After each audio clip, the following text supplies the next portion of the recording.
them up. Huh? Light them up. Oh. That's good.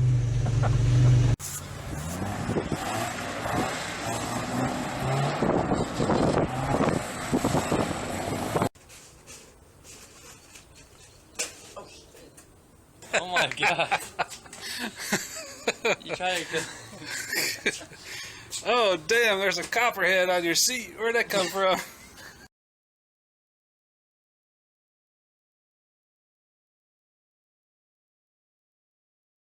Hello there. Today I'm doing a video for the replacement of the Rack Pinion for a 2010 Tundra with four-wheel drive. Haven't found anything on YouTube that addresses the issues you have when you're trying to remove this thing when you have four-wheel drive. It's definitely not the same as what it is for two-wheel drive. When I started off removing this, of course, I just took the tie rods loose first. So basically just loosened the large nuts at the end of the inside tie rods, and then just screwed these inside tie rods until the outside ones come off. That way I don't have to remove those from the spindles, which makes it good. You don't have to mess up your tie rod joints there. And then afterwards, as I was trying to figure out a way to get this thing out, I took the inner tie rods off from the actual rack. So basically you just put a big wrench on the large end of the inner tie rod and loosen it off lefty-loosey, and it comes off pretty easy. But in the end of everything, actually didn't have to take these off. So just to save yourself some time, I would just loosen those two bolts at the end, remove the outer tie rods, and then start working on the rack itself. So with the rack, you have two bolts right here, one here and one over here, and those are there to kind of hold the steering lines steady. It has a couple brackets. Those steering lines screw into these two outlets right here on your gear, the steering rack gear. So you have to remove those two lines from the gear right there, and then those two bolts that I just showed you there where the blue paint is, and right there. After doing that, I was able to get, and then of course you have two large bolts, one right here and one over here. Those are 19 millimeters coming in from the bottom. They're very tight. I just use an impact wrench to get those off. And then I was trying to find a way to get this thing out, and it still couldn't come out because of the steering gear over here. So I'd already had removed the actual steering shaft, or your basically steering column, off from this splined end here. And you basically have one bolt, and then you can kind of pry that off from the end of this spline shaft right there. And it still wouldn't come out through the openings at either side of the frame, because that sticks out way too far. So what I did was to go ahead and remove the two bolts right there that hold this steering gear on. So one of the bolts is right here, and there's one on the opposite side. You don't have to take the lines loose, because those lines are very hard to even get to. So what I found was the easier way to do was to go to the other end of those two lines, one right here and one over here. Go ahead and remove those, and then when you can separate the steering gear from the rack, and then it makes it smaller where you can start to work with it. But I thought I could pull it out the driver's side, this side going out the driver's side, but I could not get this to fit through there. Didn't have enough room to wiggle and twist and turn. So what I ended up doing was pushing it across to the passenger side, getting this large end here all the way over, probably about 3/4 of the way across, and then I had to rotate the whole rack and pinion housing about 180 degrees. So basically taking this opening back here and rotating it toward the front, and then I was able to pull it out through the passenger side opening in the frame. So it was a pretty lengthy process. I've been fighting with it, trying to figure out a way to get it out of there. With the four-wheel drive behind it, definitely have no access from the backside to anything. So everything's got to be accessed through the bottom and in the front, and under your two wheel wells. You can work on the two ends to get your tie rods loose. But so now going to replace it. So when I get the new one in, I'm going to have to pull that steering gear housing off. So this right here, those two bolts and the two lines that I did there, or I may just do those two lines there. And well, no, actually I'm going to do these two same lines again, because that way it'll be easier to install this thing back in there without those lines in the way. So I'll do it the same way. I'll take the housing off there, I'll take the two lines off, and then I'll snake this thing back in through the passenger side of the frame and get it across there, reinstall this gear housing and the two lines, and then go ahead and start to install the steering column shaft to this spline shaft, and then start working on maybe getting these two bolts bolted in, and the two large ones, and then it's just a matter of putting in the hooking up the tie rods to the outer tie rods, hooking them up to the inner tie rods there. Those will be attached here to this to the ends of these, so they'll already be attached there. I'll make sure that this thing is centered up in the middle, so that I've got my steering wheel straight. Hopefully when I put the steering column onto the shaft here, that everything will be straight as it should be. And that's basically hopefully going to be it. So I'll come back and add anything new if I run into any problems installing the new rack and pinion. But that's what I had to do, being that this truck is a four-wheel drive, and I tried all different types of ways. I even started to remove some of the housing around where the oil filter is. I did not take the oil filter housing off. I did take the plate that's on the side of it, which is basically you have antifreeze that comes down and runs through that your oil filter housing to cool your oil down. And I did take that off, but after doing this, I didn't need to. So really, just what I described, removing those two large bolts and the steering rack over there, steering gear over there, and the two lines and the two bolts there, and then basically snaking it out the passenger side, doing a 180 rotation of it when you get it over there. When you do take and also there's rubber boots that are on the ends of these of the inner tie rods. You don't have to remove those either; they can stay on there. The reason why I had to replace this one is the truck had been in an accident. The driver's side wheel had hit a ditch or something, and it broke the seals on the inside of the rack and pinion. And so I didn't want to mess with trying to replace the seals. I didn't know what else might be damaged in there, so I went ahead and just replacing the whole thing. And hopefully that's going to get my wheels going the same direction. Before they were going all which way, willy wonky, whatever. Okay, I'm back working on the 2010 Tundra four-wheel drive, and trying to install this rack and pinion in here. And the problem I'm having is where I showed you before, where I removed the worm gear housing to get it out, get this rack and pinion, the old rack and pinion out, and then trying to install the new one in here. And I'm having a hard time getting this worm gear back into place. Where the bearing fits into the rack and pinion housing is really a tight tolerance, and I don't have enough room in here to really work with it to try to get it lined up perfectly in there and get it inserted. It's looking a little scratched up because I've been trying to like tap it in there with a little bit of an extension just to get it in, but it's just almost there.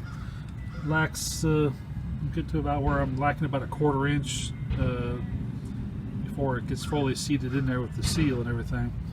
But I'm just not having luck. I've worked on it and tried, turning the gear back and forth to try to get the seat down in there easier, and it's just not cooperating. So I'll have to try another strategy. So I'm gonna look around to see if maybe if I remove the sway bar up here in the front, if that'll give me some type of room to be able to pull that out, pre-install that worm gear, and then put it back up in here. But I'm not sure yet. I'm going to do some looking around to see. But I did do the lower control arm. I was able to replace it and get everything bolted back up. I noticed while I was replacing the lower control arm that the alignment tabs that are on each side of the cam on one side were bent flat, because when this truck took a hit, the accident, it pushed those alignment cams hard enough to flatten out those tabs. So I had to just put the alignment cams back in here and then bend those tabs back up to where it holds around those cams. So I was successful at doing that and getting those back into position so that it will hold in alignment, and everything else seemed to be good, fit good the way it should be, except for one thing was the on the sway bar link at the bottom down here had a hard piece of metal tubing to fit around the bolt, and it was too long to fit in between here. So looks like basically a error in manufacturing for this lower control arm, that the width between these 2 points is a little bit narrower than what it should be. So I just took my grinder and cut off some of that metal sleeve that's inside of this link to where it would fit in between there, and then everything's good. So bolted back up, no big issue there. Definitely not going to affect anything as far as operation goes. So, all right, so it's after the holidays. Take a fresh look at this thing and see if I can't get this steering rack installed. Once I get that installed, then I can put my fender on, a front bumper on, and I'll be ready to get it painted and be finished with it. So not much left to do other than get this rack and pinion in here. Shouldn't be that hard, but of course, being a four-wheel drive, you don't have any room behind it toward the back of the rack to work with anything, because the four-wheel drive's in the way. And then the front side is pretty limited as far as space goes, so it's very tight fit up in there. So, alright, let me look at it and see if I can find another way to do it other than what I was trying to do, is install that rack, that worm gear in this location. It's just not working. So let me fight with it some more, and I'll get back to you and let you know where I end up at. Well, first off, I want to apologize that I didn't get video for the work that I did yesterday, the day before, because my cell phone died, and so I had to order a new phone. So I wasn't able to do video of the work that I was finishing up on the Tundra. So this is the 2010 Tundra. This is definitely not normally what I work on this channel, but I was working on replacing the rack and pinion in this thing. It's a four-wheel drive, and I thought I had figured it out. So previously I told you how I was going to disassemble the worm gear out of the steering rack and make it fit. Well, the problem was I could not get the worm gear to reassemble back in when I had it installed in the truck. So after frustratingly fighting with that for a couple days, actually, I decided to go ahead and pull the steering rack out and go ahead and assemble the worm gear into it, which was not easy even on the ground outside of the truck. So it's no wonder that I had a hard time getting it in there while I was in the truck.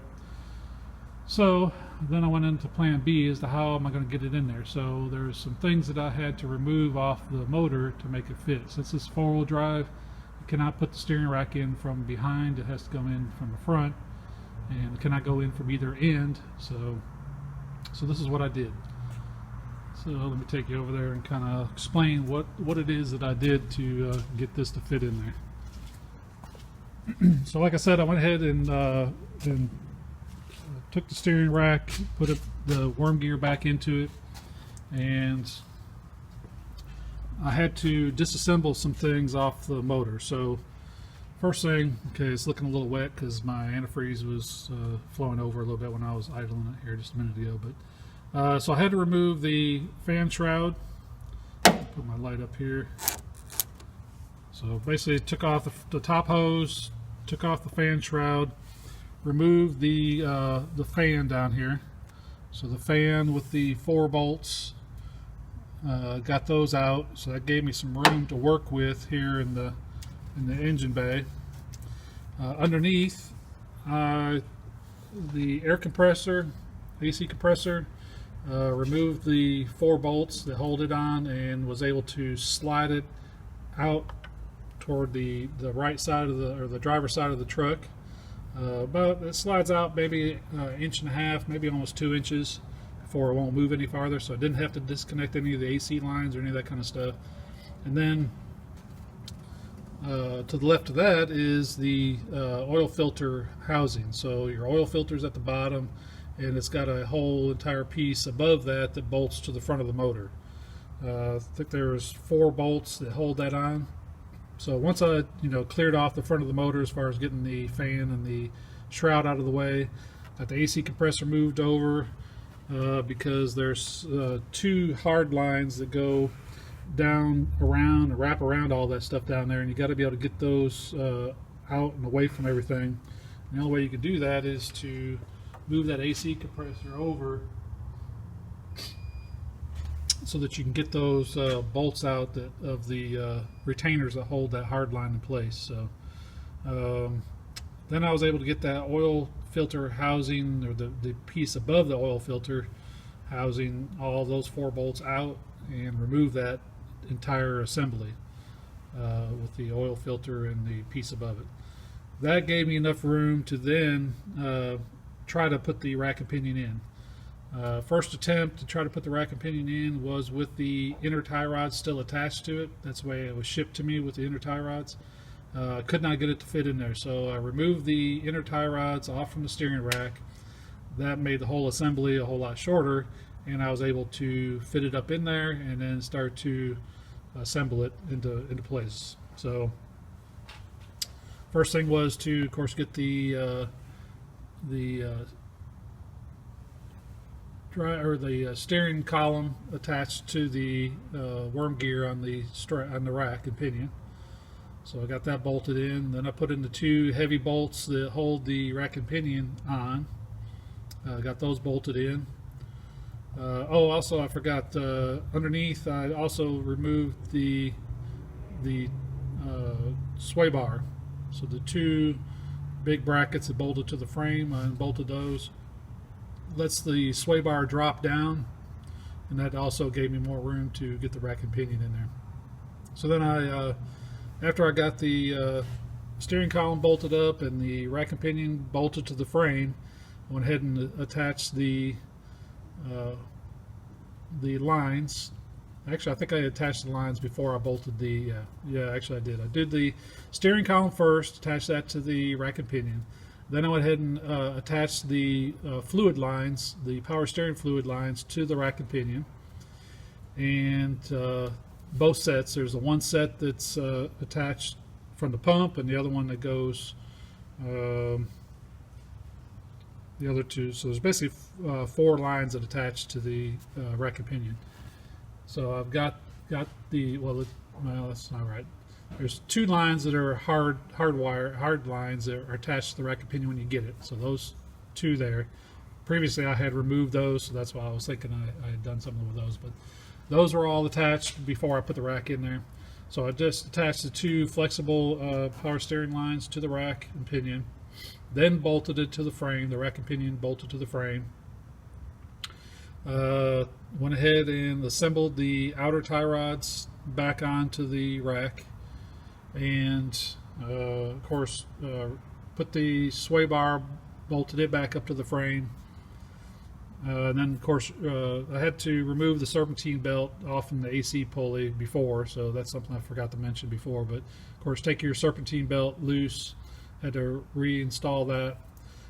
The tensioner pulley kind of confused me at first. I wasn't sure. I tried to turn it to the right, and it basically just loosened the bolt.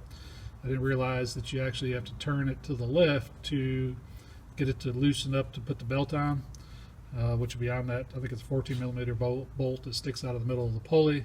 So that's what you use to loosen up the idler pulley or the tensioner pulley, so that you can get the belt back on. But anyway, reassembled the fan, put it back on, and the shroud, of course the top radiator hose, and then filled up all the fluids. Had to fill up the radiator, the oil in the engine. Of course I drained everything out to change the oil anyway, and had to fill up the power steering canister back up with ATV fluid, transmission fluid. That's what it calls for. So after all of that, I got everything reinstalled and looking good. So also in the process, of course, this truck was in an accident, so this driver's side front had some damage. Other than the rack and pinion, I replaced the lower control arm.